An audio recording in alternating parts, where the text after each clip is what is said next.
तो आइए दोस्तों, आज एक नए राइटर को हम एलटी ग्रेड के अंदर पढ़ेंगे। और दोस्तों कई लोगों ने क्वेश्चन किया कि सर एलटी ग्रेड का पढ़ा दीजिए, तो उनको मैं थोड़ा सा अवेयर करना चाहता हूँ। दोस्तों ये जो सिलेबस चल रहा है ये एलटी ग्रेड के राइटर्स ही चल रहे हैं, है ना। तो उसी क्रम में मैं ये सिलेबस आपका करा रहा हूँ। जिन लोगों ने दोस्तों चैनल को सब्सक्राइब नहीं किया है वो चैनल सब्सक्राइब कीजिए। और यदि आप इंग्लिश लैंग्वेज में ग्रामर और लिटरेचर का पोर्शन पढ़ना चाहते हैं तो इस चैनल को आप इससे जुड़े रह सकते हैं। टीजीटी, पीजीटी, एलटी ग्रेड या इस तरह के जितने भी एग्ज़ाम हैं दोस्तों जिसमें इंग्लिश लिटरेचर और ग्रामर आता है उसकी हम तैयारी कराते हैं। तो आइए बिल्कुल भी समय न गंवाते हुए दोस्तों आपको ले चलता हूँ सीधे वीडियो की ओर। सबसे पहले आपको बता दूं दोस्तों, आज जो हम राइटर पढ़ने जा रहे हैं वो राइटर है हमारा कमला दास। कमला दास को आपने पढ़ा होगा, इनकी एक पोएम है हमारे सिलेबस में, एन इंट्रोडक्शन। उस कविता को आज हम पढ़ेंगे और इनके बारे में हम कुछ जानेंगे। तो आइए शुरुआत करते हैं वीडियो की। सबसे पहले दोस्तों आपको बता दूं कि कमला दास इज अ सुडोनियम, यानी कि ये जो कमला दास है दोस्तों ये इनका एक कल्पित नेम है। सुडोनियम आप समझते होंगे, कुछ लोग जो कल्पित नाम ले लेते हैं अपनी रचनाओं को पब्लिश कराने के लिए दोस्तों, उसको हम सुडोनियम बोलते हैं। मुस्लिम नेम कमला सुरैया, इनका दूसरा नाम दोस्तों जो इनका मुस्लिम नेम है वो है कमला सुरैया। इसके बाद दोस्तों इनका जो रियल नेम है, and her real name is Madhavi कुट्टी। तो ये माधवी कुट्टी जो है दोस्तों ये इनका रियल नेम है। तो इनके नाम आपको याद रखनी है। कमला दास इनका दोस्तों सिडोनियम है और कमला सुरैया इनका मुस्लिम नेम है और इनका रियल नेम जो है वो है माधवी कुट्टी। ध्यान रखिएगा, तीनों नामों से इनको जाना जाता है। She was born on 31st March 1934 at, देखिए दोस्तों याद रखिएगा, पुण्यारकुलम में दोस्तों इनका जन्म हुआ है। ठीक है, 31 मार्च को 1934 में इन द कोस्टल रीजन, जो नज़दीकी मालाबार है, समुद्री मालाबार है वहाँ पर। तो ये स्थान भी याद रखिएगा दोस्तों, मालाबार में, in the state of Kerala. कहाँ पर? केरला में। ये कुछ की फैक्ट्स हैं दोस्तों, ये आपको ध्यान रखने हैं। एक बार इनको फिर से मैं रिपीट करता हूँ। पहला नाम जो कल्पित नेम है, सुडोनियम है दोस्तों, वो कमला दास है। इनका मुस्लिम नेम, ये मैं आपको कहानी आगे बताऊंगा, कमला सुरैया है। और इनका रियल नेम जो है दोस्तों वो माधवी कुट्टी है। और 31 मार्च 1934 में ये पुण्यारकुलम में इनका जन्म हुआ है, मालाबार के निकट, the state of Kerala, Kerala में।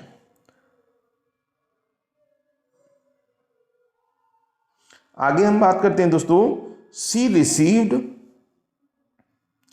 Received her education largely at home and she came from a very Orthodox and conservative family. दोस्तों ये दोनों बातें याद रखिएगा, क्योंकि ये दोनों बातें इनकी लाइफ से बहुत ज़्यादा, इनकी लाइफ को इन दो बातों ने प्रभावित किया है। ऑर्थोडॉक्स फैमिली, रूढ़िवादी लोग, और ऐसा कह सकते हैं आपकी पुरानी प्रथाओं को मानने वाले, है ना। तो उस तरह की फैमिली से ये बिलोंग करती हैं। Ironically her poetry is most Orthodox, और ध्यान दीजिए उनकी पोइट्री का भी संबंध इसी से है, एंड ऑलमोस्ट रेवोल्यूशनरी आप समझते होंगे दोस्तों, क्रांति, है ना, क्रांतिकारी उनके जो विचार हैं दोस्तों वो उनकी कविताओं में देखने को मिलते हैं। एज कंपेयर्ड, जब उनकी तुलना की जाती है, to the environment and atmosphere in which she grew up, उस समाज से, उस एटमॉस्फेयर से, उस एनवायरनमेंट से जिसमें वो पल करके बड़ी हुई हैं। तो उनकी कविताओं को आप रेवोल्यूशनरी पोएम कह सकते हैं, यानी क्रांतिकारी कविताएं कह सकते हैं। And atmosphere in which she grew up, who wrote openly, जिन्होंने बहुत खुल करके अपने व्यक्तिगत जीवन के बारे में भी लिखा है। दोस्तों आपको एक चीज़ बता दूं कि इनको, कमला दास को, याद रखिएगा, कमला दास को कन्वेंशनल पोएट भी कहा जाता है और इनको जाना जाता है दोस्तों इनकी ओपननेस के लिए, यानी कि इन्होंने अपने जीवन के बारे में जो भी इनकी लाइफ में घटित हुआ है उसको बड़ा ओपनली सभी को बताया है अपनी पोएट्री के माध्यम से, अपनी रचनाओं के माध्यम से। एंड फ्रैंकली, ये जानी जाती हैं बहुत अपनी बात को बड़ा फ्रैंकली बोलने के लिए, अबाउट फीमेल सेक्सुअल रिलेशन। दोस्तों आप ये कहिए कि यही इनकी पोएट्री का एक थीम भी है, और सेक्सुअल रिलेशनशिप, और उसमें यूँ कहिए कि जो आजकल ऐसा कहें कि किसी को परेशान करना है या एक जो फिजिकल रिलेशनशिप जो खराब होता है उसके बारे में है, तो सेक्सुअल डिज़ायर के बारे में, and the experience of being an Indian women. और उनकी जो रचनाएं हैं वो ये बताती हैं कि भारतीय वुमेन, महिलाओं के साथ, भारतीय स्त्रियों के साथ क्या होता है, वो सब इन्होंने अपनी रचनाओं में बताया है। तो यहां पर दोस्तों आपको पॉइंट जो याद रखना है कि कमला दास को कन्वेंशनल पोएट के रूप में जाना जाता है और वो बड़ा फ्रैंकली अपनी रचनाओं में अपने जीवन के बारे में लिखती हैं। दास पोएट्री, ध्यान दीजिएगा दोस्तों क्या कहा गया है, दास poetry collections included summer in Calcutta. दोस्तों समर इन कैलकाटा इनका बहुत फेमस वर्क है, 1965 में ये प्रकाशित हुआ है। समर इन कैलकाटा याद रखिएगा, बहुत ही इंपॉर्टेंट वर्क है दोस्तों। आगे है द डिसेंडेंट्स 1967 में, and the old play house, ये भी दोस्तों इनका एक अच्छा वर्क है, the old play house and other poems 1973। तो ये कुछ इनके दोस्तों फेमस वर्क हैं। पहला work summer in Calcutta, descendant, the old play house and other poems. ध्यान दीजिए, subsequent English language works included the novel alphabet of lust, एक दोस्तों ये वर्क भी है इनका, alphabet of lust, and the short stories, और उन्होंने कुछ शॉर्ट स्टोरी भी लिखी है जिसमें है a doll for the child prostitute. देखिए, a doll for the child prostitute 1977 में ये आया है दोस्तों। एंड पद्मावती द हार्लॉट, और एक और वर्क है दोस्तों इनका, पद्मावती द हार्लॉट 1992 में। तो ये कुछ इंपॉर्टेंट वर्क हैं दोस्तों जिनके नाम मैंने आपको यहाँ बता दिए हैं। आइए आगे समझते हैं।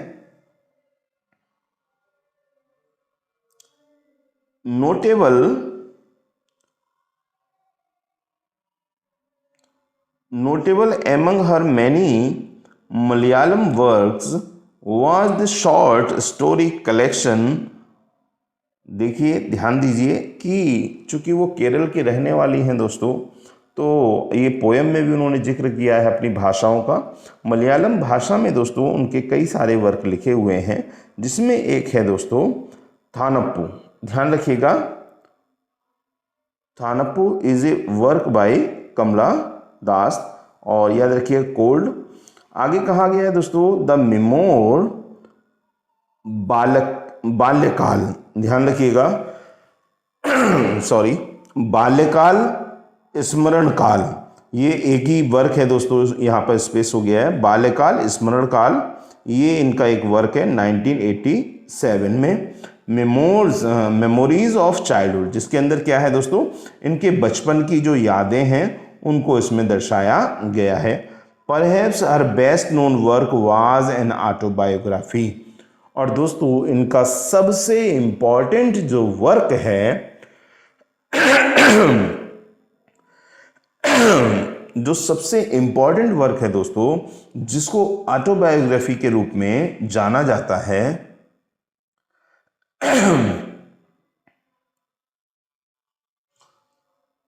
वो है first appeared as a series of columns in the weekly Malayalanadu देखिए ये मलयालम वर्क है दोस्तों, तो मलयालेंडु। देन इन मलयालम इसको कहा गया है एंटे कथा। ध्यान रखिएगा दोस्तों, ये है मोस्ट इंपॉर्टेंट वर्क, एंटे कथा इसको कहा गया है 1973 में। और इंग्लिश में दोस्तों इसको जाना गया है माई स्टोरी के रूप में 1976 में। अगर क्वेश्चन पूछा जाता है कमला दास से दोस्तों, तो मुझे उम्मीद है कि इस वर्क से क्वेश्चन पूछा जाएगा कि ये किसका वर्क है और ये किस प्रकार का वर्क है। तो दोस्तों ये इनकी एक ऑटोबायोग्राफी है जिसको एंटे कथा या माई स्टोरी के नाम से जाना जाता है। A shockingly intimate work, a shockingly intimate work, it came to be regarded, जिसको माना जाता है, समझा जाता है as a classic in later life. The said that parts of the book were fictional. बाद में उन्होंने कहा कि ये फिक्शनल वर्क है। She received many literary awards. दोस्तों उन्होंने बहुत सारे पुरस्कार प्राप्त किए हैं, बहुत सारे पुरस्कार प्राप्त किए हैं, इंक्लूडिंग जिसमें शामिल है Asian world prize for literature in 1985। Asian world prize भी उनको प्राप्त हुआ है दोस्तों। तो आपको बता दूं सीधा सीधा कि ये जो राइटर हैं ये थोड़ा सा फीमेल जो प्रॉब्लम्स हैं दोस्तों उसको कहीं ना कहीं उजागर करती हैं अपनी पोएट्री के माध्यम से। तो आइए ये इनकी जो कविता है एन इंट्रोडक्शन, ये मैं आपको पढ़ाता हूँ और मुझे उम्मीद है कि ये आपको समझ में आएगी और आप इसको यहीं पर दोस्तों तैयार कर लेंगे।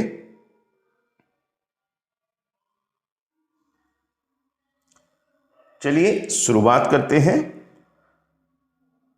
पोएम का नाम आपको मालूम है, पोएम का नाम है एन इंट्रोडक्शन। तो याद हो जाएगा आपको कि इंट्रोडक्शन यानी वो अपना परिचय देती हैं, है ना, परिचय।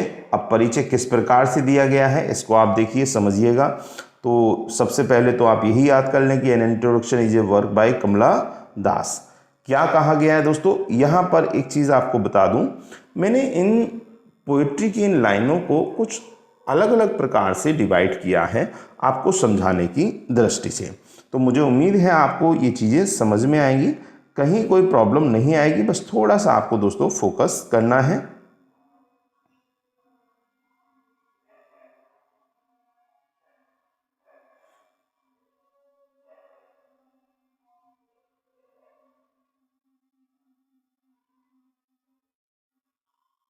देखिए दोस्तों क्या कहा है उन्होंने, आई डोंट नो पॉलिटिक्स। वो कहती हैं सबसे पहले तो मैं नहीं जानती राजनीति, मैं राजनीति नहीं समझती, मुझे उसकी जानकारी नहीं है। But I know the names, परंतु मेरे को नाम पता है, मैं कई ऐसे नामों को जानती हूँ। ऑफ दोज इन पावर, जो सत्ता में रहे हैं, जो सत्ता में रहे हैं ऐसे लोगों के मेरे को नाम पता है, परंतु मैं पॉलिटिक्स के विषय में बहुत ज़्यादा कुछ नहीं जानती हूँ। एंड कैन रिपीट, और मैं दोहरा सकती हूँ, देम उन नामों को, किनको, उन नामों को जो उनको पता है। डेज ऑफ वीक, दिनों के नाम, और नेम्स ऑफ मंथ्स, महीनों के नाम। Beginning with Nehru. दोस्तों वो ये कहना चाहती हैं कि मेरे को राजनीति नहीं आती, परंतु मैं राजनीतिज्ञों के कुछ सत्ताधारी लोगों के ऐसे नाम हैं जिनको मैं दिनों और महीनों के नाम की तरह जानती हूँ और एक साथ उनको मैं बता सकती हूँ, जिसकी शुरुआत मैं करूँगी नेहरू से। ठीक है दोस्तों, ये 3 लाइनें आपको स्पष्ट हो गई होंगी। उन्होंने कहा कि मेरे को राजनीति का कोई ज्ञान नहीं है, परंतु मैं कुछ उच्च लोगों को जानती हूँ जो सत्ता में रहे हैं, और मैं उनके नामों को इसी प्रकार गिना सकती हूँ जैसे दिन और महीनों के नाम गिनाए जाते हैं। अगली 3 लाइनें दोस्तों उनको देखते हैं। कहा है कि I am a Indian, I am Indian very brown born in Malabar. देखिए वो कहती हैं कि मैं जो हूं दोस्तों वो भारतीय हूं, बॉर्न वेरी ब्राउन, अपने को उन्होंने क्या कहा है दोस्तों, very brown born in Malabar. कहती है मेरा जो जन्म हुआ है दोस्तों वो मालाबार में हुआ है। I speak 3 language. दोस्तों ये जो लाइनें हैं ये बहुत ही इंपॉर्टेंट लाइन है, इनको आप याद कर लीजिएगा, इन पर फोकस कर लीजिएगा। वो कहती है आई स्पीक 3 लैंग्वेज, मैं 3 भाषाएं, कितनी 3 भाषाएं मैं बोलती हूँ। राइट इन 2 भाषाओं में लिखती हूँ, 2 भाषाओं में लिखती हूँ। एंड ड्रीम इन 1, और 1 भाषा में मैं स्वप्न देखती हूँ। क्या कहा है दोस्तों? I speak 3 language, right in 2, dream इन 1। ये इन्होंने अपनी इस कविता में कहा है एन इंट्रोडक्शन में, कि मैं 3 भाषाएं समझती हूँ, बोलती हूँ, और 2 भाषाओं में लिखती हूँ, और 1 भाषा में मैं स्वप्न देखती हूँ। बहुत ही इंपॉर्टेंट लाइन है दोस्तों, इसको आप जरूर याद रखिएगा। आगे आते हैं दोस्तों, अगली जो लाइनें हैं आइए उनको समझते हैं। Don't write in English. अब देखिए, पहले उन्होंने पहले 3 लाइनों में बता दिया कि मैं राजनीति नहीं जानती हूँ, कुछ राजनीतिज्ञों के नाम मुझे पता है, और उन नामों को मैं इसी प्रकार गिना सकती हूँ जैसे दिनों के नाम बताए जाते हैं, महीनों के नाम बताए जाते हैं। दूसरे में उन्होंने क्या कहा आपको समझ में आ गया। अब तीसरे पैराग्राफ की हम बात करते हैं दोस्तों। वो कहते हैं, दूसरे पैराग्राफ में उन्होंने भाषा की बात कही कि मैं 3 भाषाओं को जानती हूँ, 3 भाषाएं बोलती हूँ, 2 को मैं लिखती हूँ, और 1 में मैं स्वप्न देखती हूँ। उसके बाद वो क्या कहती हैं दोस्तों, उसको सुनिएगा। वो कहती हैं डोंट राइट इन इंग्लिश। उनसे कहा गया कि आप अंग्रेजी भाषा में कविताएं क्यों लिखते हो, अंग्रेजी भाषा में। दे सेड, उन लोगों ने कहा, किन लोगों ने, आपको आगे बताऊंगा। English is not your mother tongue. वो कहते हैं इंग्लिश जो है वो आपकी मातृभाषा नहीं है, आपकी मदर टंग नहीं है, तो फिर आप अंग्रेजी में क्यों लिखते हो। Why not leave. अब वो कहती हैं दोस्तों, why not leave me alone, तुम लोग मुझे अकेला क्यों नहीं छोड़ देते। क्रिटिक्स, वो आलोचक, यानी कि अब ये जो आया था ना दोस्तों दे, ये इन्हीं लोगों के लिए आया है, ठीक है। They said English is not your mother tongue. किन लोगों ने कहा कि भाई अंग्रेजी में मत लिखो, अंग्रेजी तुम्हारी मातृभाषा नहीं है। तो वो कहती हैं why not leave me alone, आप लोग मुझे अकेला क्यों नहीं छोड़ देते। तो कौन कौन ये कहता है उनसे कि मत लिखो अंग्रेजी में। क्रिटिक्स कहते हैं, उनके फ्रेंड्स कहते हैं, और जो उनके घर पर उनके भाई बहन घूमने के लिए आते हैं वो उनसे कहते हैं। फ्रेंड्स, क्रिटिक्स और visiting cousins. Every one of you, प्रत्येक, तुम में से प्रत्येक मुझे अकेला क्यों नहीं छोड़ देता। ठीक है, तो दोस्तों ये अगली लाइनें हैं, आपको समझ में आई होंगी। एक बार फिर आपको समझा देता हूं। Don't write in English, they said, उन्होंने कहा अंग्रेजी में मत लिखो। English is not your mother tongue, अंग्रेजी जो है वो तुम्हारी मातृभाषा नहीं है। तब वो कहती है why not leave me alone, आप लोग मुझे अकेला क्यों नहीं छोड़ देते।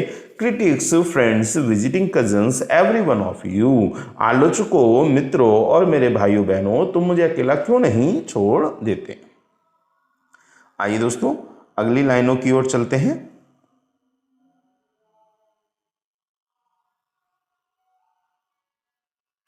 अब देखिए यहां पर उन्होंने क्या कहा है दोस्तों।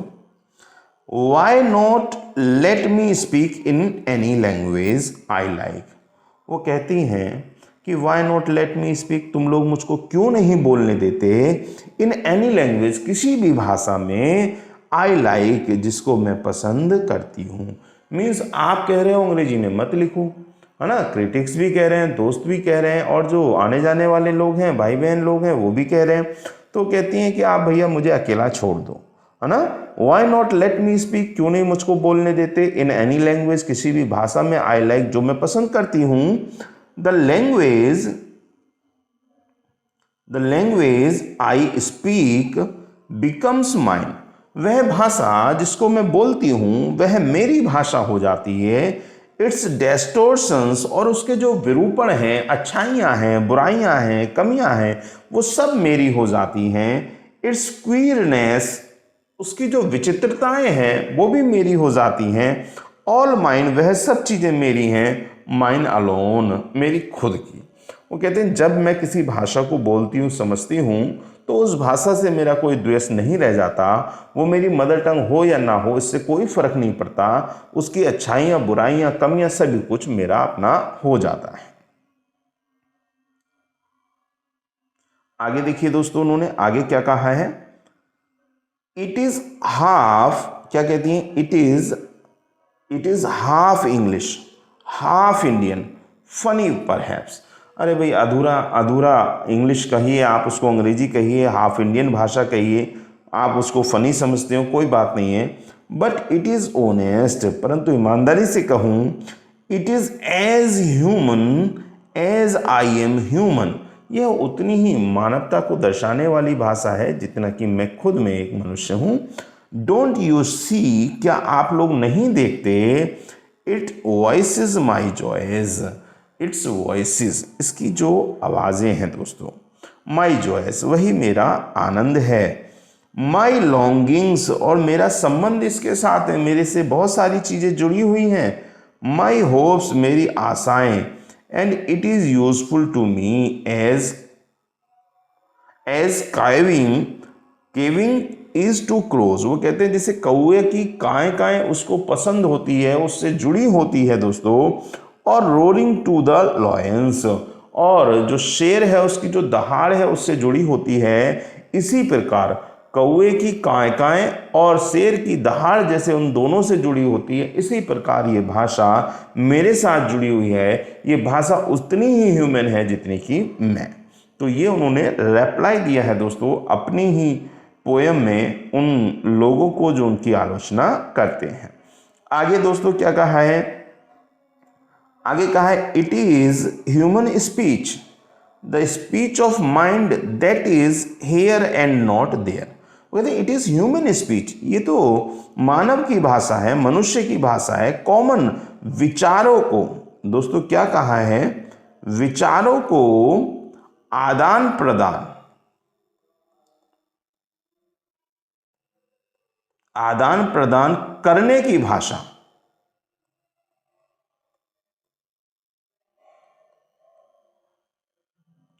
वो कहते हैं ये तो विचारों को आदान प्रदान करने की भाषा है। द स्पीच ऑफ माइंड, मन से, हृदय से सोचने समझने की बात है। दैट इज हेयर, जो यहाँ पर है, नॉट देयर, वहाँ पर नहीं है।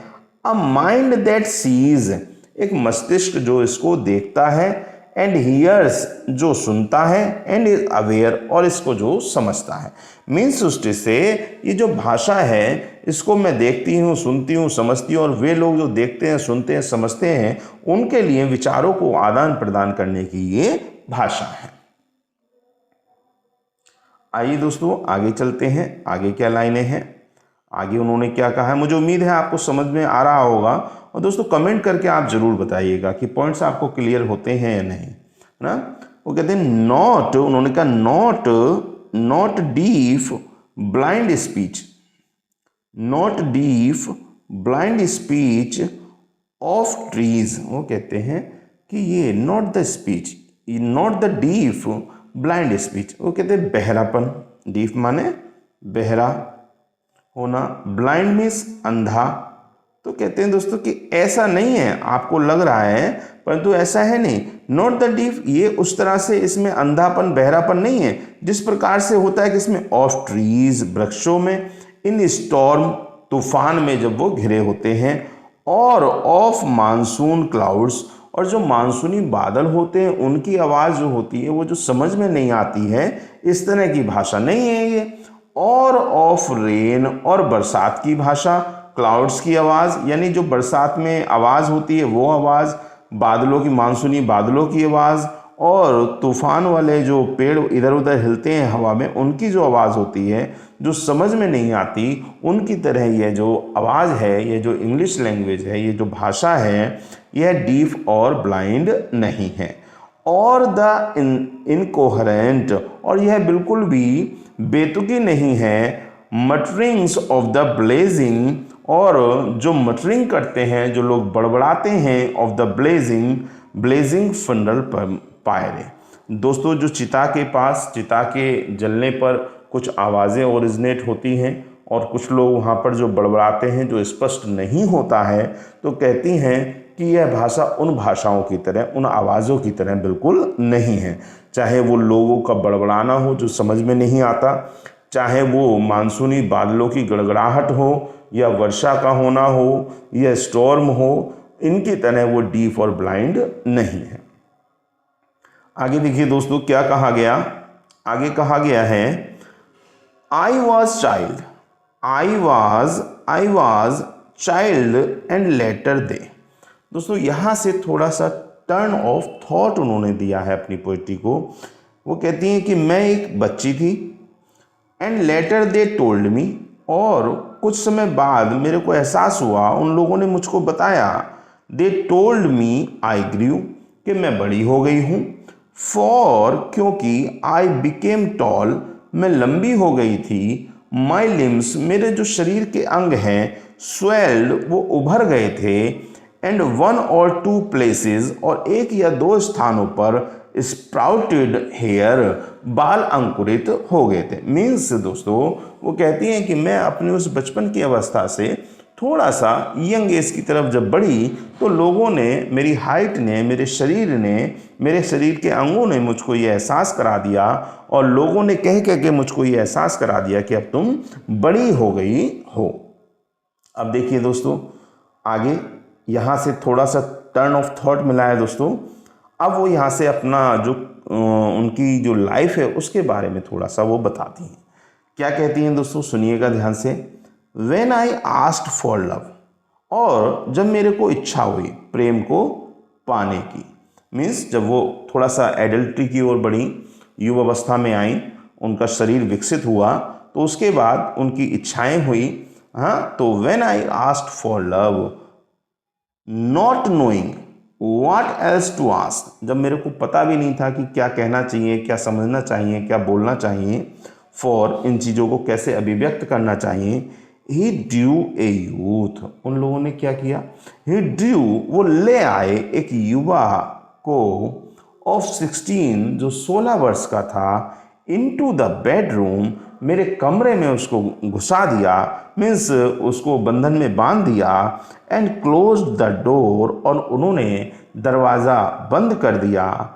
देखिए ये दोस्तों यहीं पे आपको समझना होगा कि यही वो पार्ट है इनकी पोएट्री का जिसको कहा गया है कि वो बड़ी फ्रैंकली, ओपनली बताती हैं, सब कुछ बोल देती हैं, अपने अंग्रेजी शब्दों के माध्यम से वो सब कुछ बताती। जब मुझे प्रेम की ललक लगी या मैं युवावस्था की ओर बढ़ी और मेरे को नहीं मालूम था कि इस बात को कैसे एक्सप्रेस करना चाहिए, कैसे इसको अपने जीवन में लेना चाहिए, तब ही ड्रू वे ले आए ए यूथ एक युवा को ऑफ 16 वर्ष के इनटू द बेडरूम मेरे बेडरूम में, एंड क्लोज द डोर और दरवाज़ा बंद कर दिया। देखिए कितना कितना इमोशनल यहाँ पे वो कहती हैं दोस्तों, he did not beat me, उसने मुझको पीटा नहीं, उस व्यक्ति ने जो मेरे कमरे में आ गया उसने मुझको पीटा नहीं, but my sad women body, परंतु मेरी वो दुखी स्त्रियों वाला शरीर, फेल्ट सो बीटन, उसको बहुत ज़्यादा शरीर में दर्द हुआ, दुख हुआ, उसको ऐसा लगा जैसे उसको बहुत ज़्यादा पीटा गया है। The weight of my breast, उसके शरीर के अंगों का जो वजन था दोस्तों वो उसको महसूस होता है। मीन्स इस टू से दोस्तों वो ये कहना चाहती हैं कि मेरे शरीर में बहुत ज़्यादा दुखन थी, एंड वॉम्ब, और जो मेरी कोख थी दोस्तों, क्रस्ड मी, वो मेरे पेट में, मेरी कोख में दोस्तों दर्द हो रहा था। आई श्रैंक, मैं सुकड़ी रही और मैं बिस्तर पर पड़ी रही। पिटीफुली, जैसे एक दया से भरा हुआ कोई इंसान हो जो बहुत दूसरों की दया के लिए ललायत हो, मेरी अवस्था बिल्कुल ऐसी थी। तो ये जो दोस्तों यहाँ से ये जो पैराग्राफ है दोस्तों, ये उनकी पर्सनल जो फीलिंग्स हैं, जो एक्सपीरियंस हैं उस युवावस्था की ओर के, उनको ये दर्शाता है।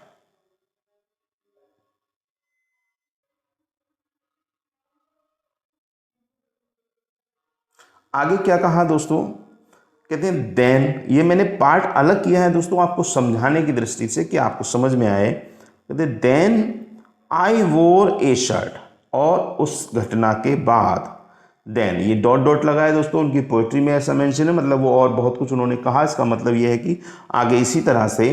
तो वो कहती है आई वोर ए shirt and my brothers trousers, मैंने एक शर्ट पहन ली और अपने भाई की ट्राउजर्स पहन ली, कट माई हेयर, अपने बालों को काट दिया, शॉर्ट एंड इग्नोर्ड माई वुमेनलीनेस, अपने बालों को मैंने छोटा कट कर दिया, पैंट शर्ट पहन ली और मैंने अपना जो स्त्रीपन था उसको मैंने दबा दिया, उसको मैंने इग्नोर कर दिया, क्योंकि वो जो इवेंट था दोस्तों वो उनके लिए एक गुड एक्सपीरियंस नहीं था।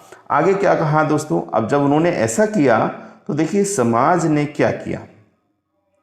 वो कहती हैं ड्रेस इन साड़ीज, कि भैया साड़ियाँ पहनो, बी गर्ल, ऐसे क्यों रहती हो लड़कों की तरह, लड़की बन के रहो, बी वाइफ, एक पत्नी की तरह रहो, दे सेड, उन लोगों ने कहा। किन लोगों ने, आप समझ रहे होंगे, फैमिली, आने जाने वाले समाज के लोग। बी एम्ब्रॉयडियर, वो कहते हैं कढ़ाई करने वाली जो महिलाएं होती हैं, जो अपने घर में सिलाई कढ़ाई का काम करती रहती हैं, उनकी तरह रहिए। बी कुक, खाना बनाने वाली महिला की तरह खाना बनाइए। बी ए क्वेलर, एक झगड़ा करने वाला बन के रहिए, जो महिला अपने घर में नौकरों को डांटती फटकारती रहती है उसकी तरह रहिए। फिट इन, इसमें समायोजित हो जाइए। ओ बिलोंग, इन चीज़ों से जुड़े रहिए। क्राइड द कैटेगरीज, और ये जो बंधन होते हैं दोस्तों, जात पात, इन सब चीज़ों के ऊंच नीचे को, उनके बीच में अपने आप को इन्वॉल्व रखिए। डोंट सिट ऑन वॉल्स, और क्या कहा गया, इधर उधर आप जो बैठ जाते हो, दीवारों पर जो आप बैठ जाते हो, और पीप इन थ्रो अवर लेस ड्रेप्ड विंडोज, और ये जो काम सब आप करते हो इनको मत कीजिए। इधर उधर बैठना, लड़कों की तरह बाल कटा लेना, पैंट शर्ट पहनना, है ना, ये सारी एक्टिविटीज़ आप छोड़ दीजिए। उनको सप्रेस किया गया दोस्तों, उनको दबाया गया। तो कहते हैं विंडो में झांकना, दीवार पर बैठना, कपड़े पहनना, बाल छोटे कटा लेना, लड़कों की तरह घूमना, ये सब अच्छा नहीं है। आपको तो एक सिलाई कढ़ाई वाली महिला की तरह घर में रह करके सिलाई कढ़ाई करनी चाहिए, एक हाउसवाइफ की तरह घर में खाना पकाना चाहिए, और जो महिला सर्वेंट को डांटती रहती है उसकी तरह आपको उनको डांटना चाहिए। और दोस्तों क्या कहा गया है, ध्यान से सुनिए। अब वो आगे और बताती हैं, और क्या बताती हैं देखिए ध्यान से। कहते हैं बी एमी, बी कमला, और बेटर स्टिल बी माधवी कुट्टी। एमी बनी रहो, कमला बनो, और या Madhavi Kutty. It is time to choose a name a role, यह समय है जब मुझे इनमें से एक नाम चुनना होगा अपने लिए, चाहे मुझे एमी कहिए, हाँ, या कमला, या माधवी कुट्टी, तो इनमें से एक रोल तो मुझे प्ले करना ही है। आगे क्या कहा गया दोस्तों, आगे सुनिए। कहते हैं डोंट प्ले प्रिटेंडिंग गेम्स, बहाना बनाने वाले कार्य मत कीजिए। डोंट प्ले एट, देखो दोस्तों ये उन्मादी उनको कहा गया कि ऐसा मत करिए कि ऐसा लगे आप पागल हो, है ना। ऐसी यहाँ पर वो एक्चुअल में दर्शाना क्या चाहती है दोस्तों, वो ये दर्शाना चाहती हैं कि जो लोग होते हैं कई बार वो दूसरे के जीवन में इतना हस्तक्षेप करते हैं दोस्तों कि वो समझ नहीं पाता उसको क्या करना चाहिए। तो उनसे कहा गया कि इस तरह से पागलपने की हरकतों को आप छोड़ दीजिए और बी अ निम्फो, और क्या हो जाइए, एक निम्फो के समान जो काम वासना में लिप्त रहता है उस तरह से अपना जीवन गुजारिए, मीन्स घर में रहिए। डोंट क्राई एम्ब्रेसिंगली, चिल्लाइए मत, loud when jilted in love, जब कोई आपको प्रेम कर रहा हो। दोस्तों आप समझ रहे होंगे यहाँ पर वो क्या कहना चाहती हैं। वो कहना चाहती हैं जब किसी के द्वारा ज़बरदस्ती उनको प्रेम किया जाए तो चिल्लाइए मत, कुछ बोलिए मत, और एक उन्मादी व्यक्ति की तरह, काम वासना में लिप्त व्यक्ति की तरह अपना जीवन गुजार दीजिए। आगे देखिए दोस्तों क्या कहा गया है। अब वो आगे एक पहलू और बताती हैं। वो कहती हैं कि जब ऐसा हुआ, ये सब हमारे जीवन में हुआ, तो कहती हैं I met a man, I met a man, मैं एक व्यक्ति से मिली। लव्ड हिम, मैंने उसको प्रेम किया। Call him not by any name, मैंने उसको किसी नाम से मैं नहीं बुलाती। ही इज़ एवरी मैन, वह कोई भी एक कॉमन व्यक्ति हो सकता है। हु वांट्स, जो मेरी ही तरह चाहता है। अ वुमेन, जैसे एक स्त्री चाहती है। Just as I am every woman who seeks love, वो यहाँ पर ये कहना चाहती हैं कि मैंने एक व्यक्ति से प्रेम किया जिसका नाम मैं बताकर क्या करूं। वो एक कोई भी कॉमन व्यक्ति हो सकता है जो प्रेम की तलाश में हो, और वो उस महिला की तरह हो सकता है जो मेरे जैसी है जिनको प्रेम की तलाश है। तो मैंने एक व्यक्ति से प्रेम किया। दोस्तों, यही उन्होंने अपने जीवन की घटना बताई जिसमें वो एक मुस्लिम व्यक्ति के प्रेम में पड़ जाती हैं और अपने जीवन को एक दूसरा डायवर्जन देती हैं। वही ये लाइनें उसी को एक्सप्रेस करती हैं। आइए आगे आपको समझाता हूं। इन हिम, अब देखिए क्या कहा। In him the hungry haste of rivers, उसके अंदर क्या पाया। ये डॉट डॉट के निशान लगे ना दोस्तों, ये बहुत सारी बातें इसमें कही गई हैं। The hungry haste of rivers, उसके अंदर क्या है, हंग्री माने भूखा होना, हेस्ट जल्दी, ऑफ रिवर्स जितना कि नदियों में पानी है इतनी अधिकता और जल्दबाजी। इन मी, और मेरे में। द ओशंस टायरलेस वेटिंग, जैसे जो समुद्र होता है ना दोस्तों, टायरलेस कभी ना थकने वाला, हमेशा इंतजार, बड़ा विशाल का, इसी तरह से मैं। तो ये दोनों लाइनें, पहली लाइन दोस्तों उस लड़के के लिए, उस लड़के को बताती है, उसकी अवस्था के बारे में बताती है, और दूसरी लाइन जो है वो खुद कमला को बताती है। आइए आगे आपको बताता हूं क्या कहा गया। हु आर यू, तुम कौन हो। Who are you, I ask each and every one. Who are you, तुम कौन हो। आई आस्क, मैंने पूछा, ईच एंड एवरी वन, हर एक से। द आंसर इज, जो आंसर है, इट इज़ आई, कि यह और कोई नहीं बल्कि मैं ही हूँ। मीन्स अपने जीवन में कई बार मैं इतना परेशान, मैं लोगों से पूछने लगी कि मैं कौन हूँ और आप कौन हूँ। एनीवेयर, जहाँ कहीं भी, एवरीवेयर, हर कहीं। आई सी, मैंने देखा, द वन, एक व्यक्ति को या किसी को, हु कॉल्स हिमसेल्फ, जो अपने आप को आई कहता है, इन दिस वर्ल्ड, इस संसार के अंदर। He is tightly packed like the shard in its sheath.